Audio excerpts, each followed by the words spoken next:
quando eu nasci, por haver essas questões em relação ao meu pai, o inimigo sabia do que estava acontecendo. Minha mãe conta histórias que eu tinha 1 ano de idade e já via coisas acontecendo, tanto boas quanto ruins. Então ela conta uma história que eu era neném de 1 ano, mais ou menos, estava aprendendo a falar e eu gritava Você compulsivamente. estava vendo... Eu gritava que eu via no meu corpo. Eu via aranhas. E eu falava, mamãe, aranha, bicho, tira. Olha, E aí meus pais tinham que entrar no quarto, orar. orar. E, tipo, todas as vezes, sabe? Lembrar do propósito. Por que ela é diferente? Por que tá acontecendo isso com ela, sabe? Você ia falar? Então, porque isso me lembrou uma história. Você sabe quando eu estava num processo de quase separação, né, do meu casamento, também estava tendo, né, esse embate. E no dia que meu esposo saiu de casa, que ele ia embora, que, enfim, e que ele teve o encontro dele com Deus na estrada, o meu filho estava deitado do lado, né, que seria o lado do meu marido na cama, e ele levantou e começou a fazer assim, como se estivesse lutando. E eu falei, filho, o que tá acontecendo? Eu tô tirando toda a coisa ruim que tem aqui, Uau. mamãe. Tem muita coisa ruim aqui, mamãe. Tem que ir para longe, mamãe. É isso. A criança, ela sente. Coisas assim, do nada. E eu, às vezes, em silêncio, em oração, porque eu nunca discuti na frente do meu filho. Então, não é porque ele pode ter ouvido eu falar, que tem de coisa ruim, entendeu? E ele também, um dia eu estava orando, né? Pedindo para Deus modificar, me ajudar com relação ao meu casamento. Enquanto meu filho estava vendo o desenho, e eu em silêncio. Daí ele pegou no meu rosto. Meu filho tem 4 anos, isso ele tinha 3. Pegou no meu rosto também. Mamãe, eu falei, o que foi? Nome de Deus. Nome de Deus. Ele ficou assim, e ficou parado olhando. Eu falei, por que você está falando isso, mamãe? Ele, não sei, não sei. E eu tenho muito isso também. Acho que desde que eu estava grávida, eu agradeci tanto a Deus e eu pedi tanto para que ele viesse, se fosse da vontade do Senhor, realmente, e que ele fosse, que ele servisse a Deus também. Então, E ele vai. né? Isso é uma coisa que a gente precisa entender como cristãos, até falando para as pessoas que estão ouvindo. A palavra em si, ela tem um poder. Ela tem 2 tipos de poderes. Ela tem o poder de abençoar e de amaldiçoar. A partir do momento que eu libero algo sobre o meu filho, sobre algo que veio de dentro de mim, o mundo espiritual já pegou. E aí é guerra. É guerra pro resto da vida. Eu tenho guerras em mim até hoje que eu sei que vem de berço, entende? E quando isso estava acontecendo ainda na minha vida, eu passei assim, 2 anos, 3 anos, 4 anos, com 5 anos de idade, foi que piorou as coisas assim. Porque o meu pai, então, ele já não era mais consagrado somente a evangelista. Ele estava virando um turno de pastor. E aí ele estava vivendo uma vida que era, tipo, ele viajava para os países e tal, e teve um problema na igreja. Que diziam que o que ele estava fazendo não vinha de Deus. Que era para ele parar de fazer teatro. Que era para ele parar. E ele falou assim, Deus, então eu renuncio ao meu ministério. Quando ele falou isso, pegou em quem? Em mim. Na criança. Minha mãe conta que eu estava chorando compulsivamente. Eu não parava de chorar. E eu chorei por horas, até meu pai entender. Meu pai olhou para mim, caiu de joelho no chão. E você não sabia nem o porquê estava chorando. Não. Era como se viesse uma... A dor que eu estava sentindo era a dor do Espírito Santo.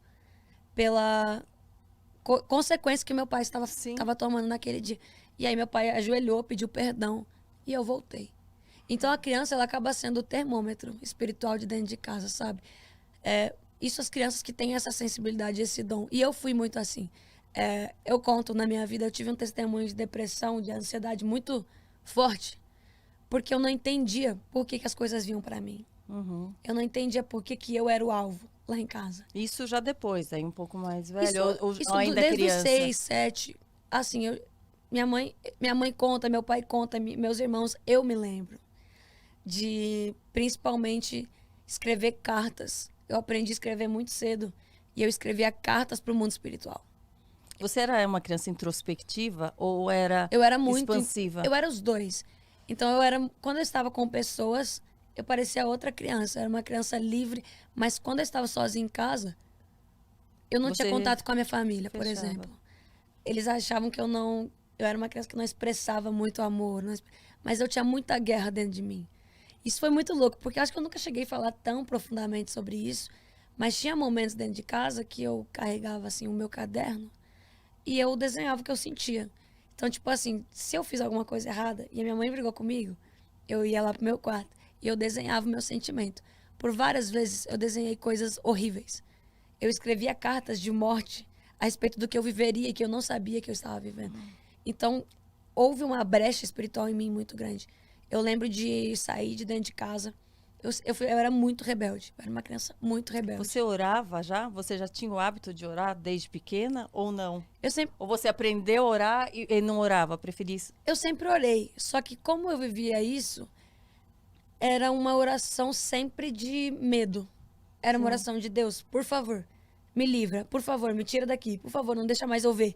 Eu tinha visão aberta. Então eu via no meu quarto, eu via nas pessoas, eu via em outros lugares. Isso é muito estranho falar. Se as pessoas não estão acostumadas com isso, vão ficar malucas. Vão falar, caraca, Isadora tem problema. Mas na verdade, o mundo espiritual sensibilidade, né? É um dom isso é real. também. Existe. É. E é inegável como existe, porque às vezes a pessoa acontece alguma coisa e ela fala, isso não foi normal. É. Ela só não tá vendo, mas tá acontecendo. Sim. E aí eu escrevi essas cartas e tal. Com 10 anos eu tive a minha primeira crise de depressão. Que eu lembro que eu fui muito influenciada por uma cantora que eu gostava muito. E isso é muito sério de falar. Porque as pessoas perguntam, o que eu devo ouvir? Sim, Que eu- sim. Os meus ouvidos, a palavra vai dizer pra mim que eu sou o que eu ouço. Uhum. Eu sou o que eu vejo e o que eu ouço. Então eu estava ouvindo testemunhos de pessoas vivendo coisas ruins e eu não entendia por que coisas ruins estavam acontecendo comigo. Eu comecei a me cortar. Você sabe que eu postei recentemente até sobre isso, de uma música que está sendo divulgada no TikTok e tal, no Instagram, até por crianças, mães colocando a criança para dançar, enfim. E eu até postei e falei, gente, vocês não percebem que a letra dessa música tá sendo de devoção a uma outra coisa, a Sim. coisa ruim e tal, né? E daí, o que vocês acham sobre isso? E, o incrível que pareça, a grande maioria fala, não tem nada a ver. Como não tem nada a ver, gente? É que eles estão normalizando. É. É porque essa é uma estratégia. E é uma estratégia muito antiga. O diabo tenta esconder as coisas de várias formas. Isso não é atual. Só que agora tá mais explícito. Agora já não faz mais questão de esconder. Sim. Agora tanto faz como tanto fez. Entende? Isso é uma briga que eu tenho muito. Eu falava muito sobre isso pros meus seguidores. Mas então eu não posso ouvir uma música de amor? É totalmente diferente. Não confunda as coisas. Não confunda cantar uma música que você está apaixonado, vivendo flores no seu casamento, vivendo flores com a pessoa, do que você está cantando que você odeia a sua vida e não sabe. Que você odeia as pessoas, que a mulher é um objeto sexual, Sim. que o homem é um objeto de prazer. Isso não existe. Isso é totalmente antibíblico, sabe?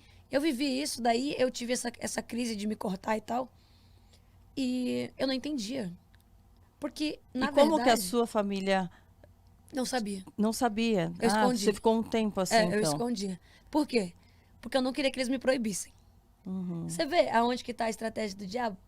Ele vai mostrar coisas pra você que enchem os seus olhos, você vai fazer coisas... Você sabia que estava errada, por isso que você não queria que eles soubessem e não conseguia sair daquilo. Não conseguia sair, porque pra mim era viciante. E aí teve um dia que eu lembro, eu tava no salão de beleza, que meus pais eram cabeleireiros na época. E eu estava lá e eu me cortei pela última vez, assim. E eu olhei pras minhas mãos e eu comecei a chorar, porque eu senti Deus.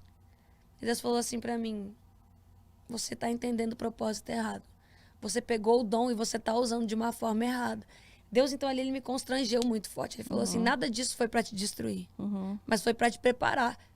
Aí ele me lembrou, quando eu tinha 5 anos, eu recebi uma profecia.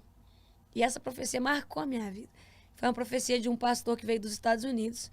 E ele olhava pra mim, falava inglês, não entendia nada.